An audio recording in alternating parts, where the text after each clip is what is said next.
দর্শক, আপনারা আমার সামনে মোবাইলে একটি স্ক্রিনশট দেখতে পাচ্ছেন। সেই স্ক্রিনশটে একটি ভাড়া রয়েছে, যেটি 453 টাকা 62 পয়সা। এটি মূলত উবারের ভাড়া। আজকে আফতাবনগর থেকে আদাবরে উবারে মোটরসাইকেলে এই ভাড়াটি এসেছে, যেটি সচরাচর 200 থেকে 220 টাকা পর্যন্ত আসে। দর্শক, এই ভাড়ার পরেও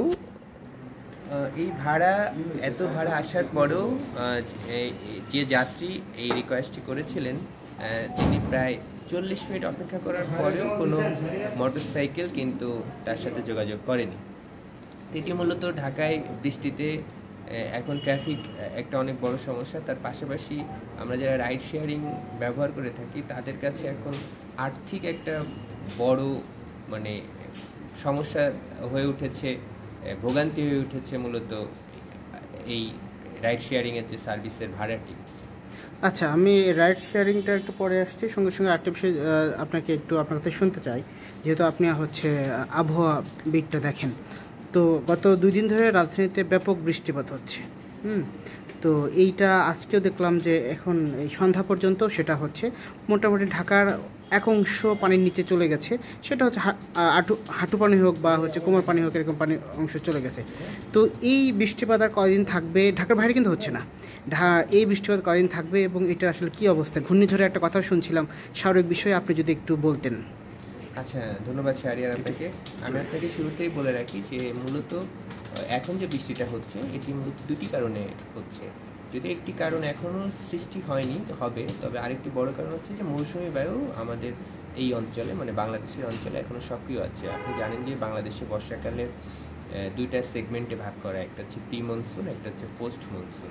আর মাঝখানে যে সময়টা থাকে এটা হচ্ছে মনসুন বা মৌসুম যেটাকে বলা হয়, মৌসুমি বায়ুর যে সময়কালটা। তো বাংলাদেশে জুলাই, আগস্ট, সেপ্টেম্বর, অক্টোবর এই 4টি মাস মূলত বর্ষাকাল।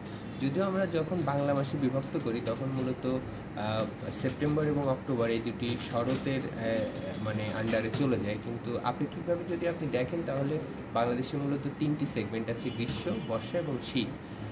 এই 4 মাসটা বর্ষা। সো আমরা যখন অক্টোবর বা সেপ্টেম্বরের কথা চিন্তা করি, আমরা ভাবি যে এখন তো ভাদ্র মাস বা এখন তো আশ্বিন মাস। বাট আপনি যদি একটু অন্যভাবে চিন্তা করেন, মানে যেটা ওয়েদার বা ক্লাইমেট নিয়ে যদি ভাবেন, তাহলে এটি হচ্ছে মূলত প্রকৃত বর্ষার সময়টা। এবং এই সময়টাতে আমাদের দেশে মৌসুমি বায়ু খুবই সক্রিয় অবস্থায় থাকে। এবং মৌসুমি বায়ু বাংলাদেশ থেকে বিদায় নেয় মূলত অক্টোবরের প্রথম সপ্তাহ থেকে মাঝামাঝি সময় পর্যন্ত।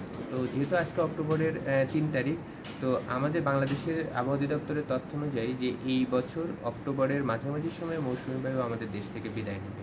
আর মৌসুমি বায়ু চলে যাওয়ার আগে মূলত এই ভারী বর্ষণ বা বৃষ্টিপাত সেটা হচ্ছে। এবং আরেকটা বিষয় হচ্ছে যে শুধু ঢাকাতে না, আপনার এখানে একটু তথ্যগত আমি করি যে হ্যাঁ, ঢাকাতে বৃষ্টি হচ্ছে। ঢাকার পাশাপাশিও কিন্তু উপকূলীয় অঞ্চল, রংপুর, চট্টগ্রাম এবং খুলনা বিভাগেও বৃষ্টি আছে। এবং আবহাওয়া দপ্তর বলছে যে আগামী 48 ঘন্টায় সাগরে একটি লঘুচাপ সৃষ্টি হবে। সেই লঘুচাপের কারণেও মূলত সেই লঘুচাপটি একটা সময় যে মৌসুমি বায়ুর সাথে, সক্রিয় মৌসুমি বায়ুর সাথে একটা সময় মিলিত হয়, এবং সেই যে একটা সিস্টেম তৈরি হয়, তার ফলেও কিন্তু বৃষ্টিপাত বেশি। এবং আগামী 2-3 দিন কিন্তু এই বৃষ্টিপাতের ধারাটা অব্যাহত থাকবে। আচ্ছা, আগামী 2-3 দিন আরও বৃষ্টিপাত চলবেই। সঙ্গে আমরা একটু পূর্বের আমাদের ইস্যুটাতে ফিরে যাই, যে এই বৃষ্টিপাতের প্রভাবে আমাদের আসলে কী ধরনের প্রভাব পড়ছে আসলে। যে একটু আগে আপনি একটা স্ক্রিনশট দেখাচ্ছিলেন যে এই উবার পাঠাও, আমরা তো আসলে ঢাকা শহরে যারা মোটামুটি ছোটাছুটি করতে চাই, উবার পাঠাও ছাড়া তো কোনো গতি নাই।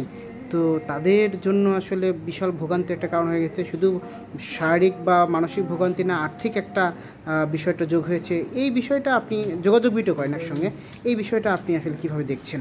মূলত আপনাকে একটা মজার তথ্য দিই। কালকে ঢাকায় সন্ধ্যা 6টা থেকে 9টা পর্যন্ত মাত্র 28 মিলিমিটার বৃষ্টি হয়েছে। সেই 28 মিলিমিটার বৃষ্টি এতেই আমরা দেখেছি যে ঢাকার কয়েকটি অঞ্চলে, বিশেষ করে মিরপুর, মতিঝিল, আপনি বলেন পল্লবী, ধানমন্ডি, এইসব অঞ্চলে কিন্তু হাঁটু পানি হয়ে গেছে একদম। এখন এই হাঁটু পানিতে আপনি তো মানে এটা আসলে কোথাও হাঁটু পানি হইলে আসলে সেখানে কিভাবে যে মানুষ যাতায়াত করে, আর এই বৃষ্টি হলে যে গণপরিবহনের যে সংকট তৈরি হয়, সেখানে কিন্তু আমরা যারা চাকরি করি, বিশেষ করে বেসরকারি কর্মজীবী আছে, আমাদের যাদের অফিস 5টা বা 6টার পরে ছুটি হয়, আমরা কিন্তু মাঝে মাঝে সময় বাঁচানোর জন্য বা এই বৃষ্টি থেকে একটু বা পরিবারকে একটু সময় দেওয়ার জন্য চেষ্টা করি যে জ্যাম যাতে না থাকে আমরা একটু রাইড শেয়ারিং ইউজ করি। কিন্তু সঠিক। গতকাল থেকে আজকে পর্যন্ত দেখা গেছে যে রাইড শেয়ারিংও আসলে মধ্যবিত্ত যারা আমাদের এখানে ঢাকায় যারা নিম্ন মধ্যবিত্ত আছে তাদের মানে নাগালের বাইরে চলে গেছে। 120 টাকা যে দূরত্বের ভাড়া ছিল সেটি